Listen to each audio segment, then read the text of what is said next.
Hey there, how there, ho there. It's Jeff Cutter. I would welcome you to yet another Cutter Top 10 video. And today we're going through the college basketball route.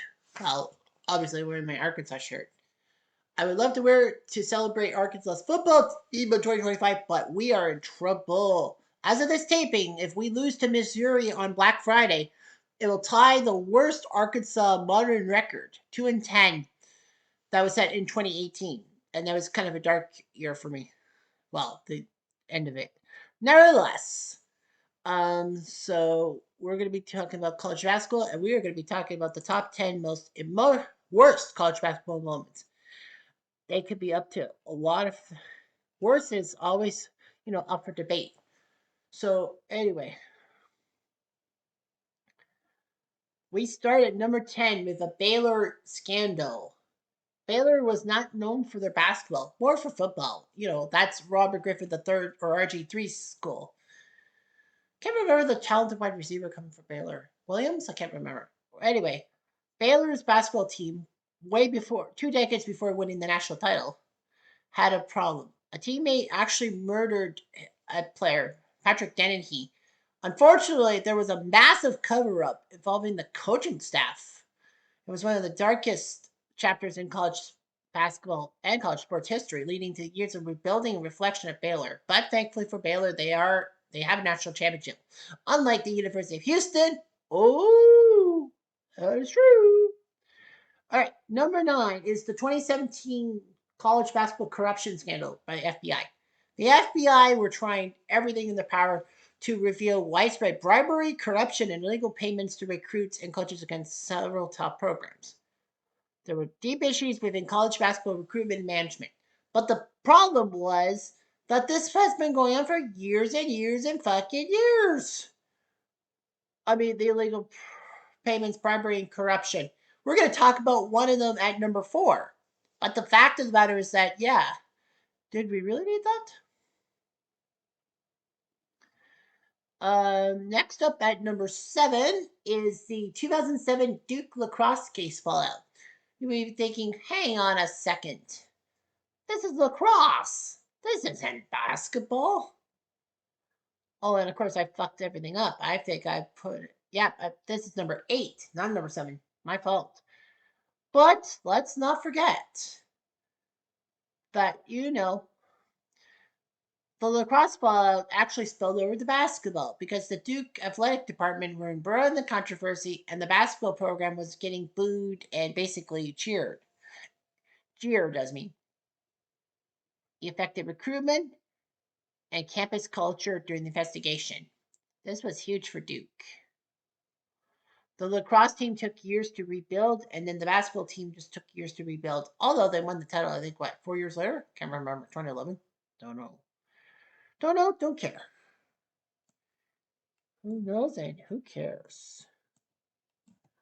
All right. Number 7 is the Evansville plane crash of 1977.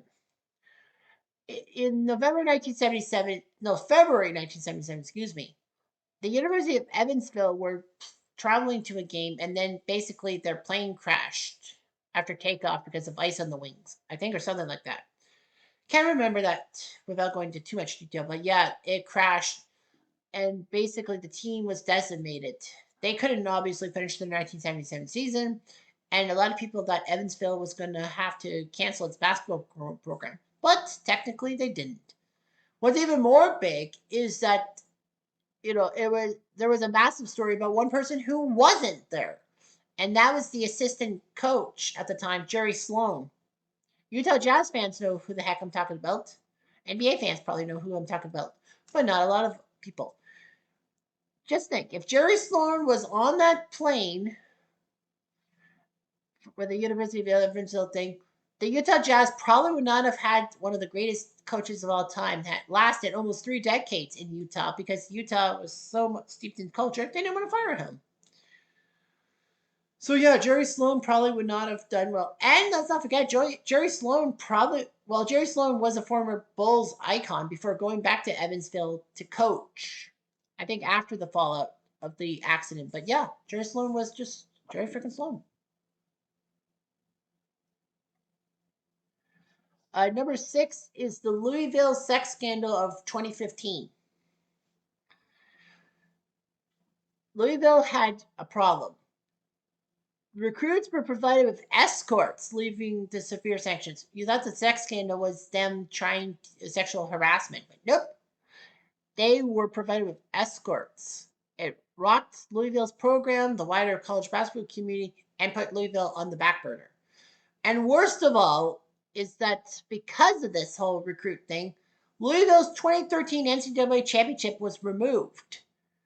There's been plenty of NCAA basketball teams that lost the final or even got to the Final Four, and their spots have been wiped out because of recruitment problems and all that. Case in point, one of the number 4 entry, and also, if I remember right, yeah, Memphis in 2008, they had their own scandal, and their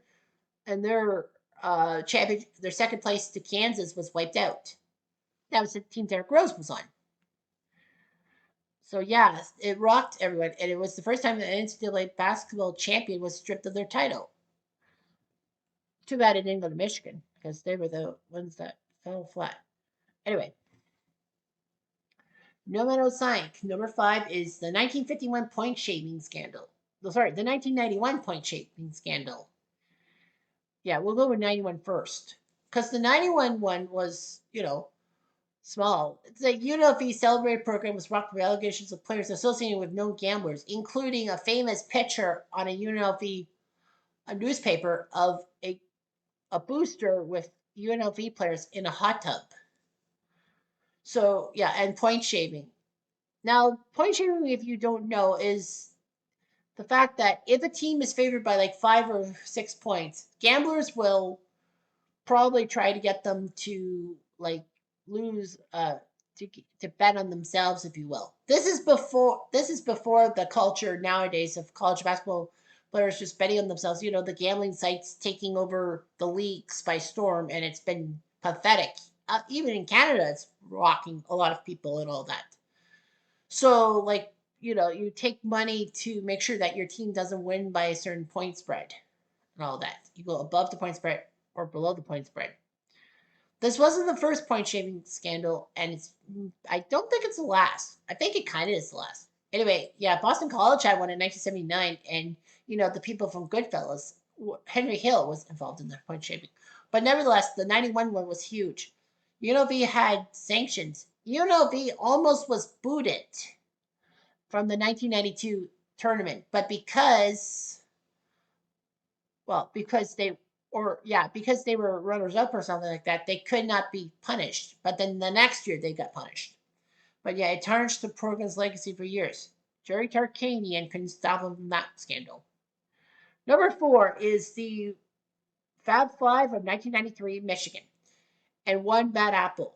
The Fab Five were these great 5 freshmen for Michigan. If I can remember the names, let me see: Jimmy King, Ray Jackson, the lesser of the 5 guys, Chris Webber, Juwan Howard, and Hockey Pucks. Webber, Howard, and who is the 5th one? I said Ray Jackson. I said Jimmy King. Hockey Pucks. I don't remember. Yeah, I can't remember the 5th one off the top of my head without having to do a Google search. So, yeah, the 5 freshmen. Yeah, the 5 freshmen and all that.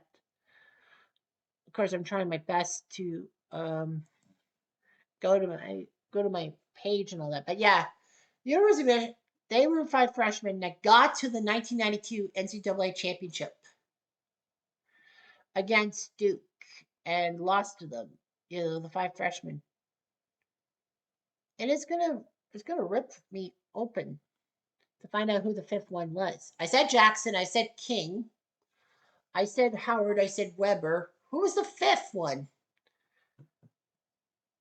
Oh, of course, Jalen Rose. Fuck. Sorry about that. I wish I knew my material off the top of my head. But yeah, Jalen Rose was the other one. But the fact of the matter was that these guys were better in 93, if you will. They got to the final against North Carolina, sadly lost because Chris Webber took an ill-fated timeout. I mean, he was raised to, like in the basketball circles, to call timeout whenever he felt trapped, and he did. Unfortunately, though, those two final spots would not happen officially because in 2002, it was found out that Ed Martin, a booster, actually befriended the Weber family and gave illegal payments to Weber as early for Weber's family as early as grade 9, so that Weber could play on the Michigan squad. Of course, the university actually removed the banners, and of course, their achievements were erased after a booster scandal. So basically, Michigan acted first, but the NCAA acted also. But yeah, the Fab Five were hurt. Chris Webber was the first of the Fab Five to leave for college for the pros, being the number one draft pick by the Orlando Magic, soon to be traded to Golden State for Penny Hardaway. But Webber did fine for Sacramento. Too bad they never got to the final. Number three was one of the worst point shaving scandals of all time, 1951. If you thought the 91 UNLV point shaving scandal was huge, oh baby, you don't know the 1951 one. Because that one implicated not only a massive school like it hurt a major school and it hurt other schools too. It was like a trickle effect from one school being investigated and then 10 other schools getting hurt, including Kentucky, which actually had two of their star players be booted from the NBA because of their point shaving stuff. It is the same thing, point shaving and whatever. But one school who got ruined, and you wouldn't know it today, like these guys are not actually NCAA basketball people. It was the City College of New York, or CCNY for short. The Beavers were the toast of New York, playing games at the old Madison Square Garden, not the one that's today, the previous iteration one that started in 1926 and ended in 1968. But yeah, like the point shaving was huge and all that. CCNY's program basically went all for naught. There were other New York schools that got hit, but CCNY got hurt. The 1950 champions of both the NCAA and NIT tournaments. Of course, this was the era in which you could play both tournaments, and also the era in which the NIT was more prestigious than the NCAA tournament. Of course, by the 50s, it changed course. But yeah, this was huge. It ruined CCNY's image. Number two is one of the worst deaths around, and that's Hank Gathers. Actually, no. I'm going to change it. Number two is the 1973 Minnesota Ohio State Brawl. This was one of the worst brawls in college basketball, if not basketball history. These two schools didn't really like each other. You don't really think of these two schools as being college basketball titans and all that. Although Ohio State did have Greg Oden and John Havlicek as players, and Minnesota had. Who did Minnesota have? Well, Dave Winfield played for the basketball team. I can't remember any good Minnesota players. Tariq Abdul-Wahad? I don't think so. But anyway, yeah, regardless of that, it was a violent brawl, serious injuries, and multiple suspensions. It ruined Minnesota more so than Ohio State, if you will. Jim Musselman, the head coach, I think had to lose his job. But yeah, it was stricter rules on sportsmanship and player conduct. And now, number one, the worst college basketball moment was Hank Gathers dying. Hank Gathers was a legendary player. He actually was one of the rarities of a player leading all NCAA Division I in points and rebounding. He was, even though Loyola Marymount was just a school in Los Angeles and was not really big and all that, Hank Gathers made it interesting. Even Bo Kimball. And, Hank Gathers was a legend, number 44 in your programs. Unfortunately, Gathers would soon suffer some fatigue and all that and got medication. And that, he was sluggish. But then he started to pick up.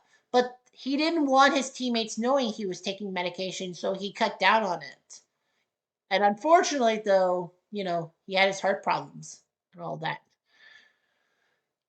During the West Coast Conference semifinal between, I think it was Pepperdine and Loyola, or was it Loyola St. Mary's? But anyway, Hank Gathers had just hit a slam dunk and then went backwards to play defense and then slumped over. Unfortunately, there is footage of him slumping over.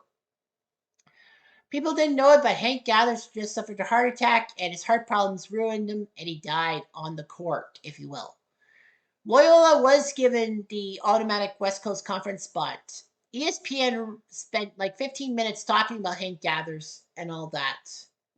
It was just sad. It was one of the worst deaths in sport, not just in college basketball, but like, you know, anything. Like it was huge. Hank Gathers probably would have been a massive superstar in the early 90s in the NBA if he stayed alive. It was like Len Bias. Because if Len Bias had not been stupid with his cocaine binge, who knows what would have been happened in the late 80s. But nevertheless, Gathers died of a natural death, if you will. And the dude was in college. Like, it was shocking. Loyola would pay homage, including Bo Kimball, as he would shoot his first free throw left-handed, as Hank Gathers was prone to do to try to fix his free throw shooting. Loyola surprised everyone by getting to the quarterfinals, even beating the defending national champion Michigan in the 1990 tournament. Loyola basically paid tribute to him by playing their damn hearts out. And that's all I'm going to say about that. Anyhow, I'm Jeff Diamond. Adieu.